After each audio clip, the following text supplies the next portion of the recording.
నమస్తే. నేను doctor Kapila స్నేహోంపితి senior consultant. ఈ ఎపిసోడ్‌లో లావు తగ్గడానికి మరియు తెల్లబడ్డానికి హోమియోపతి ట్రీట్మెంట్ ఉందా అనే విషయంపై మాట్లాడుకుందాము.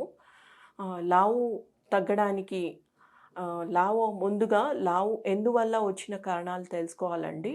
అతి ముఖ్యంగా లావు అనేది వాళ్ళ వ్యక్తిగతంగా జన్యుపరంగా వచ్చినట్టు లేదా హార్మోనల్ ఇంబాలెన్స్ వల్ల వచ్చినట్లు లేదా ఆమ్, మనకి థైరాయిడ్ ఇష్యూస్ వల్ల, డయాబెటీస్ వల్ల మరియు ఎమోషనల్ స్ట్రెస్ వల్ల, ఎనీమియా కండిషన్స్ వల్ల, కొంతమందికి కాన్స్టిపేషన్ వల్ల ఒబేస్గా అనే సిమ్టమ్స్ ఏర్పడతాయి.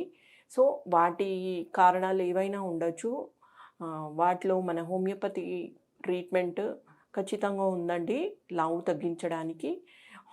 కాల్కేరియా కార్బ్ హార్మోనల్ ఇంబ్యాలెన్స్ కనుక ఉన్నట్లయితే మరియు పీరియడ్స్ ఇర్రెగ్యులర్గా ఉన్నట్లయితే, జెనెటికల్ ప్రెడిస్పోషన్ పేషెంట్ కనుక లావుగా ఉన్నట్లయితే, వారిలో ఎముకలు బలహీనతంగా ఉన్నట్లయితే ఇండికేటెడ్ అండి కాల్కేరియా కార్బ్. మరియు మనకి గ్యాసెస్ ఇష్యూస్ ఉండి, బ్లాటింగ్ సెన్సేషన్ ఉండి, వాటి వల్ల బరువు అనేది ఏర్పడుతుంది. వారిలో లైకోపోడియం చాలా బాగా పనిచేస్తుందండి. మరికొందరు వ్యక్తిగతంగా ఎమోషనల్గా ఉంటారు, స్ట్రెస్ ఎక్కువ ఫీల్ అవుతుంటారు, ఎనీమిక్ అవుతుంటారు. అందువల్ల కూడా లావు అనేది వస్తూ ఉంటుంది. వారిలో నాట్రమోర్ చాలా బాగా పనిచేస్తుందండి. మరికొందరిలో థైరాయిడ్ ఇష్యూస్ వల్ల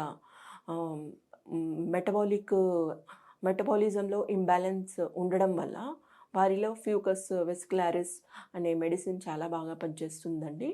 దాంతోపాటు ఫైటోలకా, డెకాండ్రా కానీ మరియు బెరిబెరీస్ లాంటి మెడిసిన్స్ కానీ, గ్లాండ్యులర్ ఎఫెక్షన్స్ ఉన్న మెడిసిన్స్ చాలా బాగా పనిచేస్తాయి. దాంతోపాటు కాన్స్టిట్యూషనల్ మెడిసిన్స్ లావు అనేది బాగా తగ్గిస్తుంటుందండి. మరికొందరికి తెల్లబడ్డం అంటే కొంతమందికి హార్మోనల్ ఇష్యూస్ వల్ల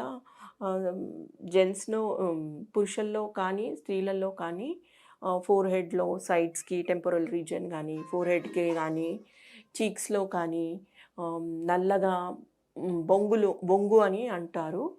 నల్లబడ్డం అనేది హార్మోనల్ ఇష్యూస్ వల్ల వారిలో సెపియా మరియు థైరాయిడినం లాంటి మెడిసిన్స్, ఫాస్ఫరస్, చైనా లాంటి మెడిసిన్స్ చాలా బాగా పనిచేస్తాయండి. సో ఖచ్చితంగా లావు తగ్గించడానికి మరియు తెల్లబడ్డానికి హోమియోపతిలో మందులు ఉన్నాయి. ధన్యవాదాలు.